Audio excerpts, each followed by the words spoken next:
Muy buenas noches, estimado docente y compañeros. Les extiendo un cordial saludo. Soy Valeria Albán y vivo en la ciudad de Quito, y actualmente estoy cursando el tercer semestre en la carrera de Derecho. El día de hoy les voy a hablar acerca de la manumisión de los esclavos y las manos muertas en Ecuador. José María Urbina fue pionero en la manumisión de los esclavos. Este nació en Píllaro el 19 de marzo de 1808 y falleció en Guayaquil el 4 de septiembre de 1891. Fue un militar y político ecuatoriano. Ejerció como presidente de la República del Ecuador desde el 27 de septiembre de 1851 hasta el 16 de octubre de 1856.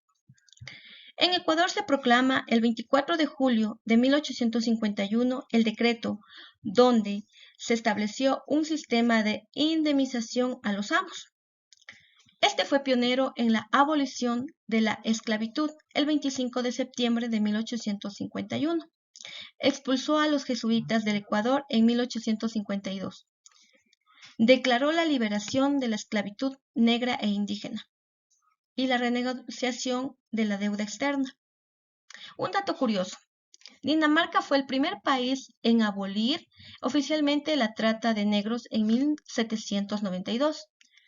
Francia y Gran Bretaña le siguieron en 1794 y 1807. Estos fueron los primeros pasos para un largo y gran viaje.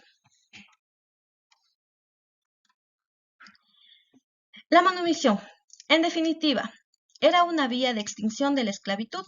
Gracias a ella, quien era esclavo dejaba de serlo y pasaba a gozar de una libertad individual, hasta entonces inexistente para él, debido a que antes no era más que una propiedad de su dueño.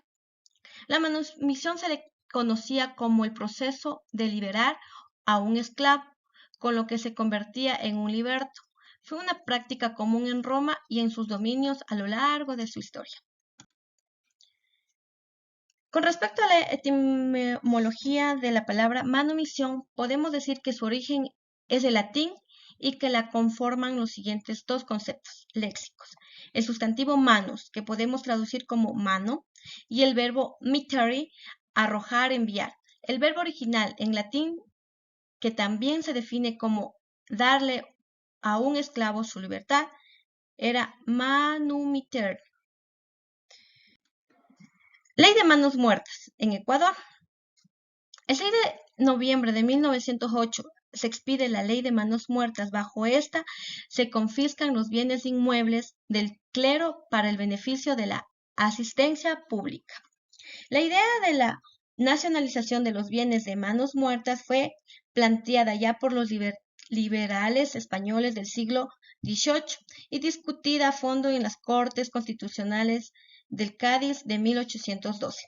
En esencia, se consideraba que eran bienes obtenidos legítimamente por la Iglesia mediante coacción moral a enfermos o moribundos y que adicionalmente no entraban al mercado. Las propiedades de las manos muertas eran aquellas que en virtud de las condiciones de legado o por las reglas de institución de su dominio no se podían vender, perpetuar o transferir en forma alguna. Era habitual que tampoco pudieran estar gravadas por impuestos. Principalmente hace referencia a las propiedades de la Iglesia Católica, pero también pueden incluirse algunas propiedades de la Casa Real. Bueno, hablemos del Hoy Alfaro. El Hoy Alfaro trató la revolución de carácter laico, con fuerte acento en anticlerical, que se proponía separar radicalmente al Estado de la Iglesia. Se considera que su legado más importante fue la defensa de los valores democráticos, la unidad nacional, la integridad territorial del Ecuador, el laicismo, la modernización de la sociedad ecuatoriana, la educación y los sistemas de transporte y comunicación. Eso es todo, espero que me hayan entendido. Muchas gracias.